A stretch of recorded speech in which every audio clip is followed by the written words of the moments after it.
Hello squad mates, and welcome to another How to Squad video. This time, with some in-game footage running US armor against the Russian team. Sit back and enjoy the ride while I give you a play-by-play. Hopefully you can learn some things you should do, and more importantly, some things you should not do. To start, I'm gunning in the Bradley.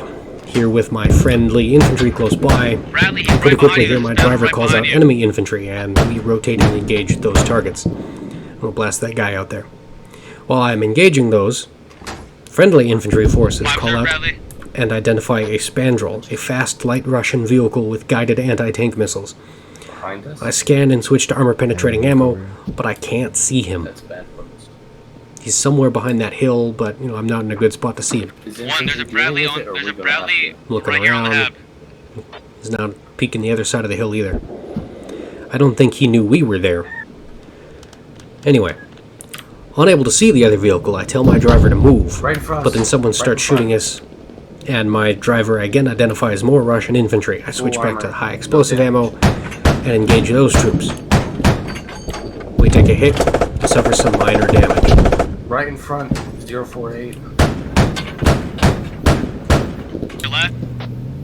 Now that those enemy troops have been dealt with, we go back to hunting the Spandrel, which our friendly infantry has damaged, and it's trying to escape. See him there. I switch to armor-piercing ammo, and I shoot him up. Good shit, one. It's right in front of us. I can't see it. But Those rapid-fire shots tell me that it's a BMP, and it takes me a while to find and engage him after I destroy the Spandrel. See, I'm looking around. I can't find him. I don't know where he is. My driver does the right thing and orientates armor to that general direction, and then I spot him on the opposite hill in that tree line. I hit him with a tow missile, and immediately switch back to the armor-piercing ammo. See, there's the launch, impact back to the AP ammo. I start laying into him, but because of the light damage we already suffered from that lat hit, when the BMP returns fire and hits us with his wire-guided missile, it takes us out immediately. However, the BMP was disabled because of my hit, and the US team infantry in the area was able to hit it with anti-tank weapons and finish it off. With the Bradley out of action, but 2 Russian vehicles and several foot mobiles down, I'll call that a net gain. We respawn at main base and take a striker with the 50 cal turret. This time, it's my turn to drive, and my friend in Discord is going to run the gun for us to watch. The moral of the lesson learned by the destroyed Bradley is that you need to keep your eyes moving, scan, and identify threats. That BMP was able to hit us hard because it took so long for me to locate it and return fire. On top of that, if I'd spotted the infantry faster and taken them out before we had to absorb that lat hit, we would have had enough health to survive the hit from the BMP's guided missile. In summation, information is key. Get whoever you can to tell you whatever you can, where the threats are, what they are. Listen to your infantry on the ground, and especially listen to callouts from the other crew inside your vehicle or even other vehicles. So here my gunner spotted some infantry, and it wasn't long before we also found a BTR. We engaged the BTR at extremely long range. The striker managed to absorb most of the hits, and we took very minor damage. However, my gunner was able to inflict lots of damage on the BTR and forced it to retreat, trailing massive clouds of smoke. Unfortunately, after fighting the infantry and the BTR, we were low on ammo, and at this point had to retreat ourselves to resupply on ammo. I'm going to skip the boring driving bits and show you that on our way back to the main base I decided to stop by this fob and unload our ammo supplies in the APC to help the troops while we were RTB for our own ammo. See, here I am, bouncing down the road full speed. I'm not on the road itself. I'm worried about enemy landmines. The APC can actually carry 600 ammo inside of it, and that you can, unload at fobs just like a Logi. You can't carry build supplies though. We've got a dude running into us. Anyway, at this point we also realized that our main battle tank has spawned in and is at main base after its 20-minute delay, and we without hesitation decided to go pick it up. With our main battle tank on the field, that means the enemy tank is active too, and we need the big guns in the fight as fast as we can so that our team doesn't get steamrolled by the Russian T-72. Look at this big, beautiful hunk of metal. Because we're switching off on driver and gunner roles, it's my buddy's turn to drive again. I get to run the gun in the main battle tank. He's going to start it up and roll us out. Here, I'll switch to the commander's seat while we're driving. It has a much wider field of view, it's easier to spot mines and enemy infantry while we or they are moving. While rolling back into the fight with the main battle tank, I took out this scout. This poor lonely infantryman was out here lone wolfing it and ran into our main battle tank. As you can see, I'm going to drop some marks and call out his position to identify where he was to our nearby infantry defending the fob, in case there was other troops with him, to warn them in case they might get flanked. Pretty soon here we worked our way through the trees and found another enemy spandrel. Those guided missiles are a threat even to us and can be used to bombard our fob or take out our lodges from very far away. I decided to hit it. It's an easy target for a quick kill.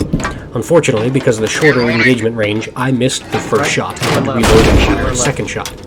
Second shot there killed the spandrel. But the time it took to reload and the proximity of the Russian vehicles gave the enemy T-72 time to zero in on our position, and pretty quick here, we take some big hits. My driver does the right thing and rotates the armor to face the threat. It takes me a bit to find the enemy tank, though, through the trees.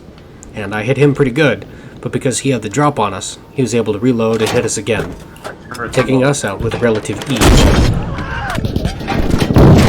Moral of the story is, A, don't miss your shot, know your range, know your reticle, know your hold, and B, watch your surroundings. Keep an eye, and maybe more importantly, keep an ear out for enemy vehicles. Don't be afraid to kill your engine and sit and listen for other vehicles, and don't stray too far from your friendly infantry, as we were, way up on the north flank of our FOB's position. Now, I'm back in the driver's seat, and we again have command of a Bradley, taken from our main base. We're checking out an enemy HAB marked on the map, positioned far to the south, where our team has built the FOB we're fighting from. Southeast, right? This enemy FOB, does propose a serious threat to our defense. Sitting on our flank, and no one else has guns pointing in that direction. You can see me, even as the driver, I'm scanning around looking for targets, because every set of eyes out there helps. That one lat that you don't see is going to get a hit on your tracks or your engine, and you're going to get swarmed under real fast. And a mobile vehicle is a dead vehicle. Part of why they're so powerful is because they're so much faster than the infantry on foot. Here you can watch as we found the FOB, and my gunner uses high explosive ammo to shoot it up. We destroy the FOB radio, and after the FOB is taken out, we roll up this main road and reinforce what's left of our defending infantry, which are having a heck of a time up at the airfield where they've built a super FOB.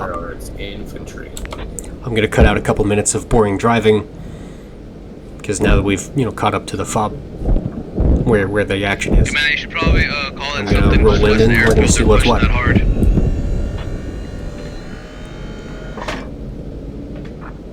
Yeah, good, yeah. I see it. Yeah, you can be damaged. I see it. Pull back. Command, what's the timer on the next? So here my gunner has called out that he has identified an enemy main battle tank, which is probably the one we had engaged earlier. Being in the Bradley, we have the powerful wire-guided tow missiles, and my gunner decides to take the shot. He calls to me, the driver, to stop and hold position so he can get a good shot off on the enemy tank. The point I want to make here is that the gunner needs to be on the ball when communicating his needs to whoever is driving the vehicle. He has to tell the driver when to stop, when to run, or to move. Communication between the different crew members within the vehicle is paramount. The gunner can't hit the target if the driver doesn't see it and drives on past it. My gunner launches a second wire-guided missile. The first had scored a direct hit on the enemy tank, and he had identified that the crew had bailed out. Now that he's fired the second one, we'd been in the area long enough the tank had managed to see us and return fire, scoring a direct hit, which threw off the aim of the second missile, causing it to miss. If that had been a hit, we would have killed the enemy tank. Because of the damage to our turret, we can no longer rotate the gun. I lay a smoke screen and we bug out, returning to our main base for repairs, having done our job at least of taking pressure off of the infantry, which is another important thing I want to point out. As a vehicle crew, you need to know when to be aggressive, what fight you can win and what fight you can't win, when to pull out and when to press the attack despite armor damage or ammo shortages. With the element of surprise, an IFV can be a threat to a tank because of its wire-guided missiles. Because we should not have gone in for that second shot. The tank was able to identify where we were, where the first shot had come from, and acquired us and scored a big hit. The damage forced us to retreat and repair, putting us out of the fight for some time. Moral of that story is, don't get too greedy. Know your limits.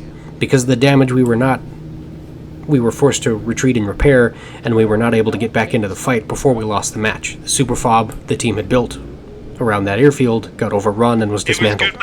Anyway, be careful out there, careful with your assets, learn your weapons and the crew positions of the various vehicles, talk to your squad mates, and have fun playing squad. I hope you've learned from my mistakes. I'll see you all out there.